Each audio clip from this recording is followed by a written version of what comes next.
Chapter 20. Mark ye well her bulwarks. Nehemiah 3. The Book of Nehemiah is our principal authority for the ancient topography of Jerusalem. But, as we have been already reminded, the sieges from which the city has suffered, and the repeated destruction of its walls and buildings, have obliterated many of the old landmarks beyond recovery. In some places the ground is now found to be raised 60 feet above the original surface, and in one spot it was even necessary to dig down 120 feet to reach the level of the old pavement. It is therefore not at all wonderful that the attempt to identify the sites here named should have occasioned not a little perplexity. Still, the explorations of underground Jerusalem have brought some important facts to light, and others can be fairly divined from a consideration of the historical record in the light of the more general features of the country, which no wars or works of man can alter. The first, because the most obvious, thing to be noted in considering the site of Jerusalem is its mountainous character. Jerusalem is a mountain city, as high as a Dartmoor Tor, some 2,000 feet above the Mediterranean, with a drop of nearly 4,000 feet on the farther side, beyond the Mount of Olives, towards the deep pit where the Dead Sea steams in tropical heat. Looked at from the wilderness, through a gap in the hills round Bethlehem, she soars above us, with her white domes and towers clean-cut against the burning sky, like a city of clouds. In spite of the blazing southern sunshine, the air bites keenly on that fine altitude. It would be only reasonable to suppose that the vigor of the Highlanders who dwelt in Jerusalem was braced by the very atmosphere of their home. And yet we have had to trace every impulse of zeal and energy after the restoration to the relaxing plains of the Euphrates and the Tigris. In all history the moral element counts for more than the material. Race is more than habitat, and religion is more than race. Closely associated with this mountainous character of Jerusalem is a second feature. It is clear that the site for the city was chosen because of its singularly valuable ready-made defenses. Jerusalem is a natural fortress. Protected on three sides by deep ravines, it would seem that she could be easily made impregnable. How awful, then, is the irony of her destiny! This city, so rarely favored by nature for security against attack, has been more often assaulted and captured, and has suffered more of the horrors of war than any other spot on earth. The next fact to be noticed is the small size of Jerusalem. The dimensions of the city have varied in different ages. Under the Herods the buildings extended far beyond the ancient limits, and villas were dotted about on the outlying hills. But in Nehemiah's day the city was confined within a surprisingly contracted area. The discovery of the Siloam inscription, leading to the identification of the gorge known to the Romans as the Tyropaeon, with the ancient valley of Hinnom or Tophet, cuts off the whole of the modern Zion from the site of the ancient city, and points to the conclusion that the old Zion must have been nearer Moriah, and all Jerusalem crowded in the little space to the east of the chasm which was once thought to have run up through the middle of the city. No doubt the streets were narrow, the houses may have been high. Still the population was but slender, for after the walls had been built Nehemiah found the space he had enclosed too large for the inhabitants. 173 But our interest in Jerusalem is in no way determined by her size, or by the number of her citizens. A little town in a remote province, she was politically insignificant enough when viewed from the standpoint of Babylon, and in comparison with the many rich and populous cities of the vast Persian dominions. It is the more remarkable, then, that successive Persian sovereigns should have bestowed rare favors on her. From the day when Solomon built his temple, the unique glory of this city had begun to appear. Josiah's reformation in concentrating the national worship at Jerusalem advanced her peculiar privileges, which the rebuilding of the temple before the restoration of the city further promoted. Jerusalem is the religious metropolis of the world. To be first in religious honor, it was not necessary that she should be spacious or populous. Size and numbers count for very little in religion. Its valuation is qualitative, not quantitative.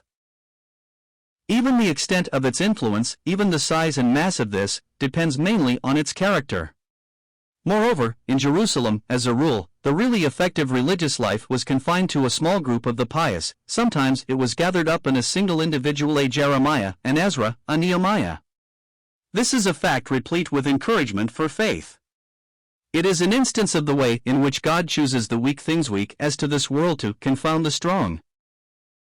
If a small city could once take the unique position held by Jerusalem, then why should not a small church now?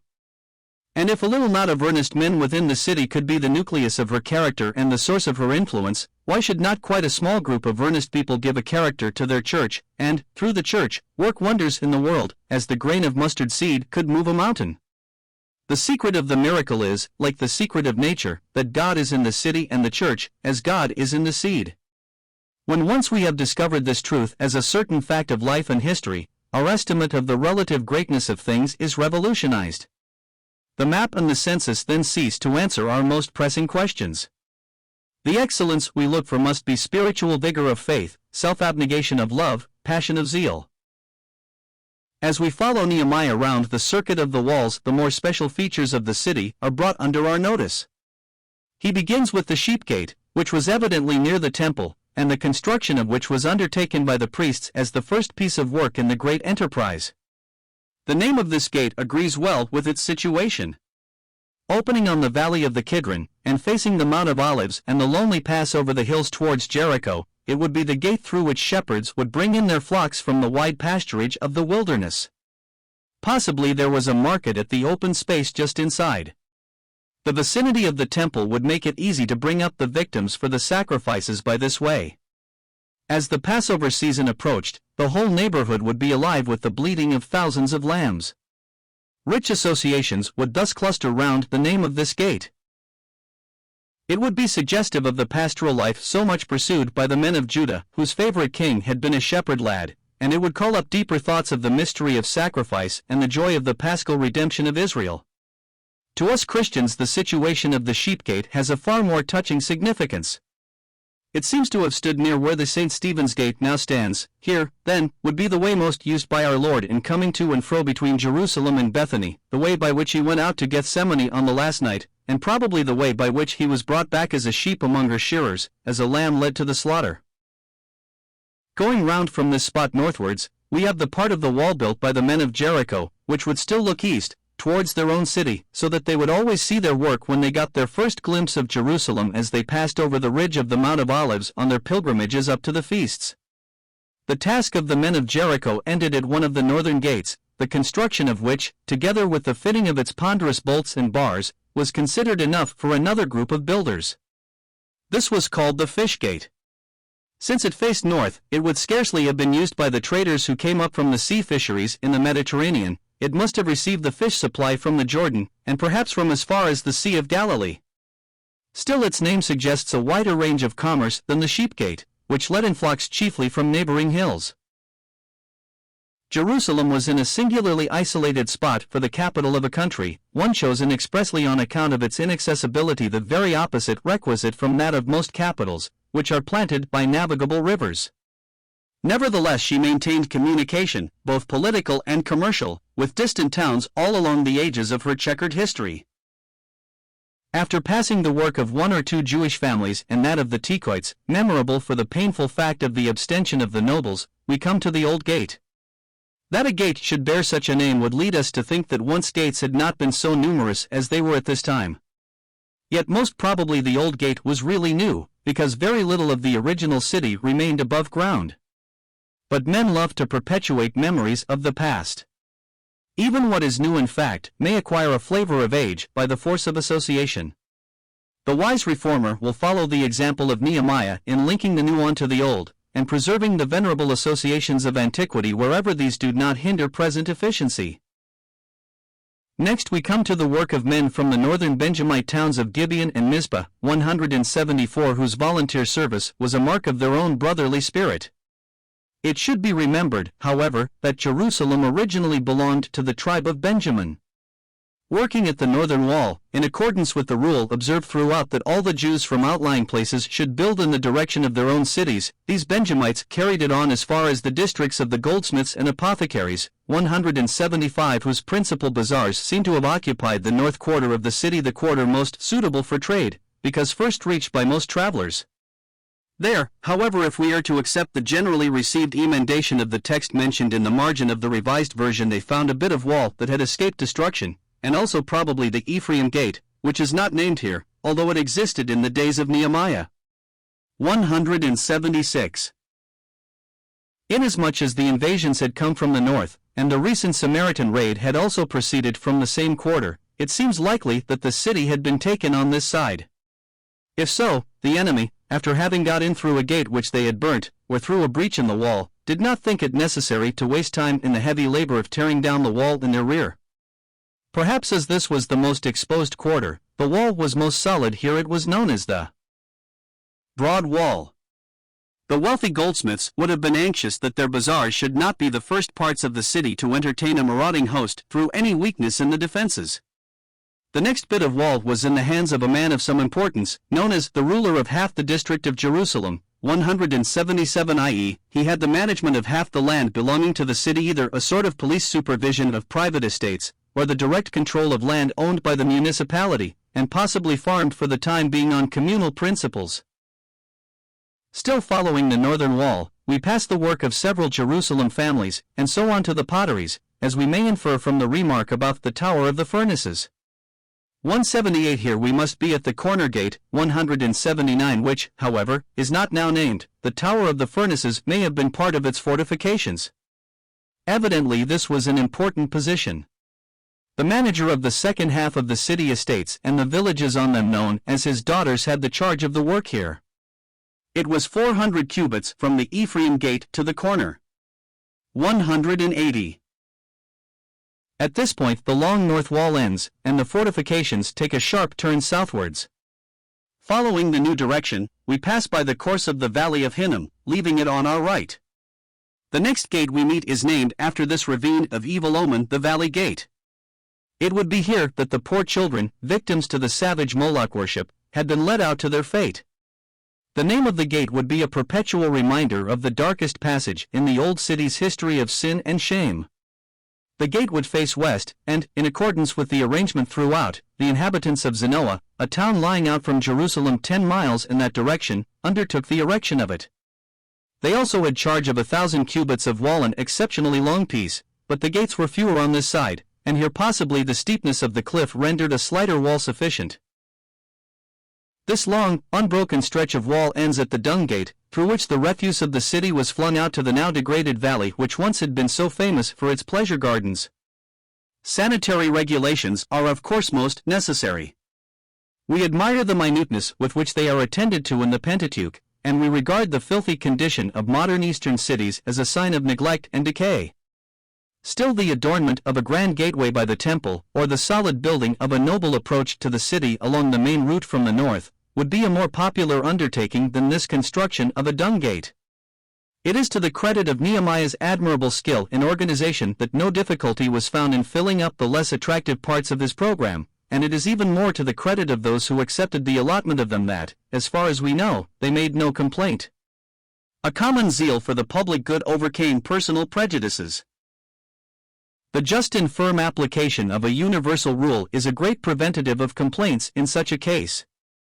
When the several bands of workers were to undertake the districts opposite their own houses if they were inhabitants of the city, or opposite their own towns if they were provincial Jews, it would be difficult for any of them to frame a complaint. The builders of the Dung Gate came, it would seem, from the most conspicuous eminence in the wilderness of southern Judea, that now known as the Frank Mountain. The people who would take to such an out-of-the-world place of abode would hardly be such as we should look to for work requiring fineness of finish. Perhaps they were more suited to the unpretentious task which fell to their lot. Still, this consideration does not detract from the credit of their good-natured acquiescence, for self-seeking people are the last to admit that they are not fit for the best places. The next gate was in a very interesting position at the southwest corner, where the Tyropean runs down to the valley of the Kidron. It was called the Fountain Gate, perhaps after the one natural spring which Jerusalem possesses, that now known as the Virgin's Fountain, and near to the Pool of Siloam, where the precious water from this spring was stored. The very name of the gate would call up thoughts of the value of its site in times of siege, when the fountain had to be sealed or covered over, to save it from being tampered with by the enemy. Close by is a flight of steps, still extant, that formerly led down to the king's garden. We are now near to Zion, in what was once the favorite and most aristocratic portion of the town. The lowering of the top of Zion in the time of the Maccabees, that it might not overlook the temple on Mount Moriah, and the filling up of the ravines, considerably detract from the once imposing height of this quarter of the city. Here ancient Jerusalem had looked superb like an eagle perched on a rock.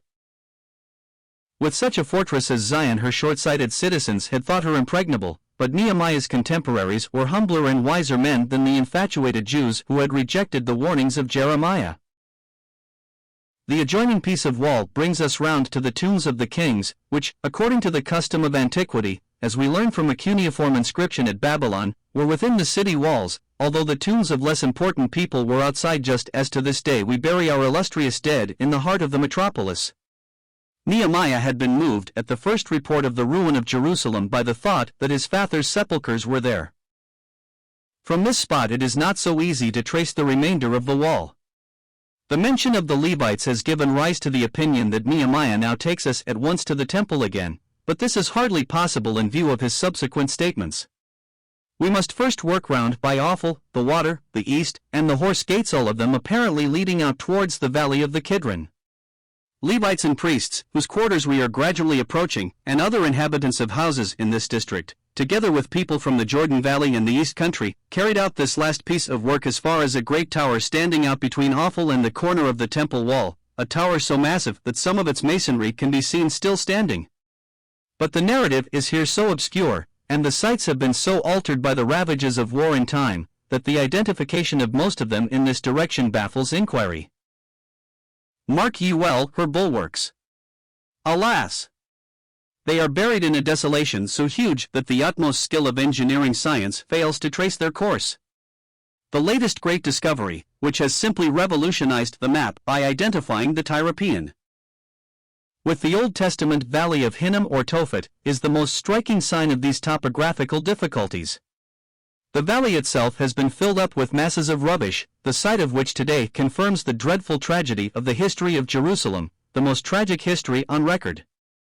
No city was ever more favored by heaven, and no city was ever more afflicted. Hers were the most magnificent endowments, the highest ideals, the fairest promises. Hers too was the most miserable failure. Her beauty ravaged, her sanctity defiled, her light extinguished, her joy turned into bitterness. Heaven's bride has been treated as the scum of the streets. And now, after being abused by her own children, shattered by the Babylonian, outraged by the Syrian, demolished by the Roman, the city which stoned her prophets and clamored successfully for the death of her Savior has again revived in poverty and misery, the pale ghost of her past, still the victim of the oppressor. The witchery of this wonderful city fascinates us today, and the very syllables of her name Jerusalem sound strangely sweet and ineffably sad. Most musical, most melancholy. It was fitting that the tenderest, most mournful lament ever uttered should have been called forth by our Lord's contemplation of such a city which, deeming herself destined to be the joy of all the earth, became the plague spot of history.